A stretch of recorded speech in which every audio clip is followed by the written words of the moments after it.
नजमुल साकिब साहब, एक तो जब एक मामला 6 जजेस के ख़त का ऑलरेडी सब जुडिस मैटर है, सुप्रीम कोर्ट में सुना जा रहा है, तो पॉलिटिशियंस का इस पर अचानक से आउटबर्स्ट आ जाना, और दूसरी बात ये कि सियासतदानों और जजेस की ड्यूअल नेशनैलिटी को लेकर जो इक्विवेलेंस कायम करने की कोशिश की जा रही है, ये कितनी सही है? इसमें सबसे पहले तो रामीन हमने ये देखना है कि क्या हमें आज मालूम हुआ कि किसी जस्टिस का मोहतरम जज का जो है उसकी दोहरी शहरियत है, कि क्या हमें पहले से पता था?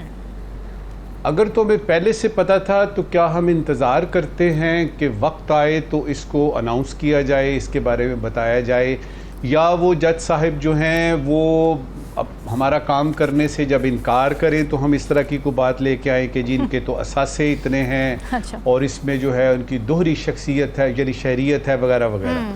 तो टाइमिंग इसमें बड़ा मुझे इम्पोर्टेंट नज़र आ रहा है। दूसरी चीज़ ये है कि वो इज़्ज़त ही नहीं रही, वो वक़ार ही नहीं रहा किसी शख्स की, हमारी आपकी और राव साहब की बात दूर की बात है। चीफ जस्टिस साहब के बारे में लोग ऐसे बात करते हैं जिस तरह से कि महल्ले के किसी शख्स के बारे में बात की जाती बड़ा है अनफॉर्चुनेट कि ये कौन होता है और वो कौन होता है और इसने ऐसा क्या कर दिया।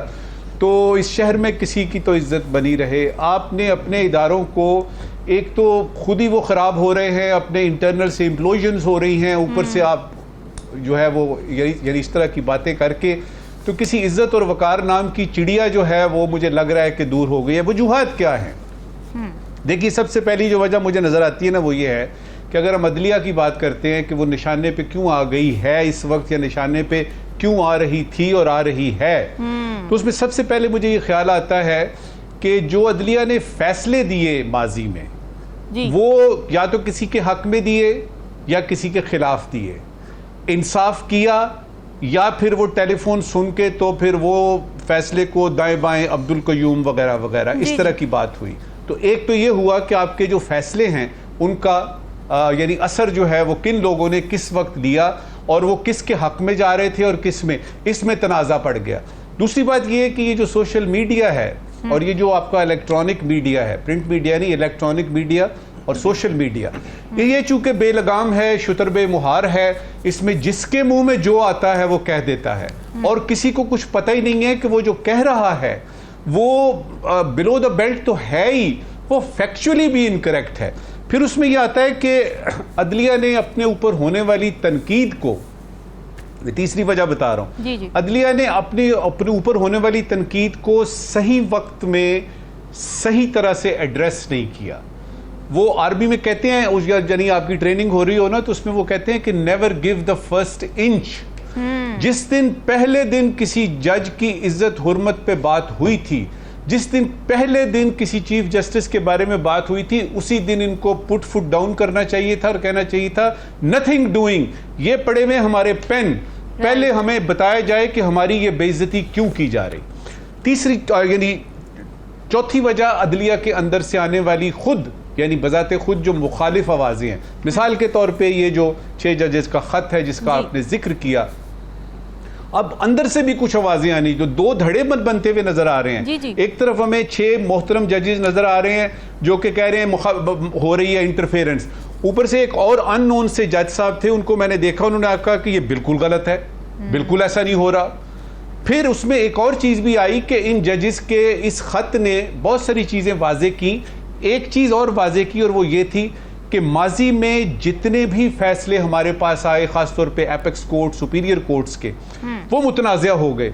अब हम कैसे कह सकते हैं कि फलां जो फैसला हुआ उसमें इंटरफेरेंस नहीं थी, फलां में थी, क्योंकि अभी तक तो बातें सारी हवा में, लेकिन शक जो है वो तो पड़ गया ना।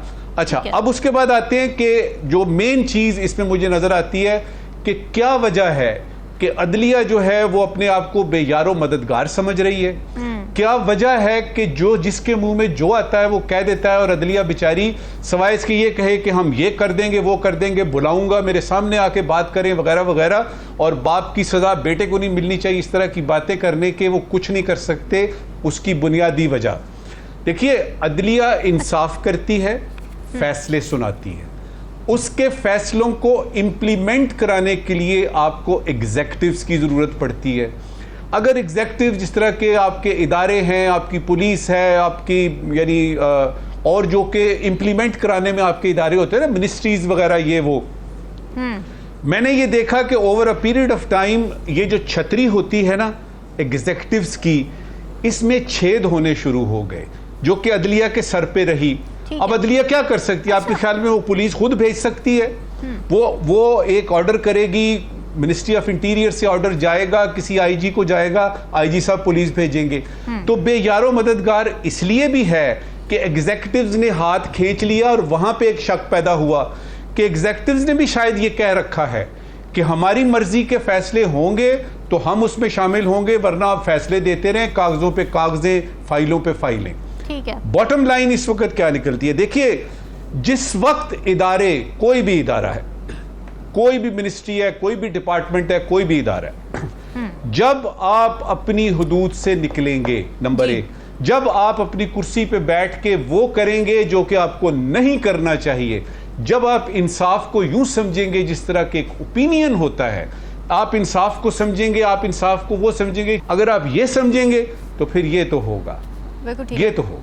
नजमुल साकिब साहब, क्या करना पड़ेगा इस पार्टी को आवाम में जगह बनाने के लिए? ये तमाम लोग ये कह रहे हैं कि नवाज शरीफ ने बयानिया छोड़ दिया, इसलिए हमने उन्हें छोड़ दिया, तो क्या ये बयानिया चल जाएगा इस पार्टी के लिए?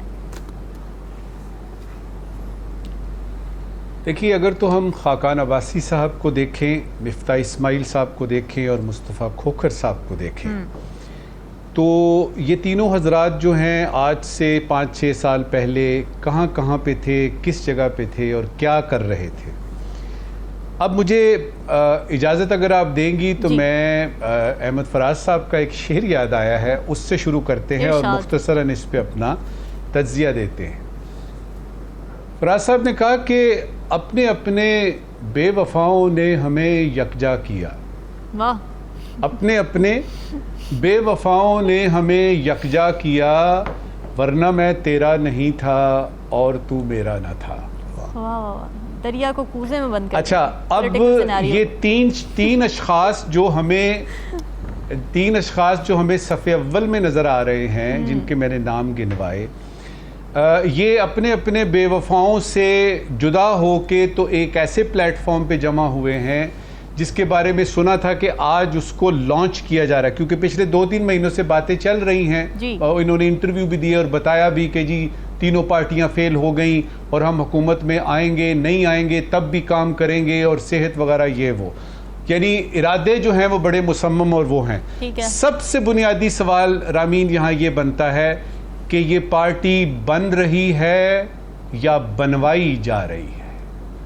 अगर तो ये बन रही है तो मुझे इसके पीछे अवाम का जम्मे गफीर नजर नहीं आ रहा। अच्छा। मिफ्ताह इस्माइल के पास कितने वोट हैं?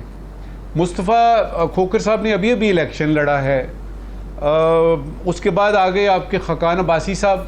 तो क्या ये कोई नई PMLQ है? क्या ये कोई नई इस्तेहकाम पार्टी है? क्या ये बनवाई जा रही है?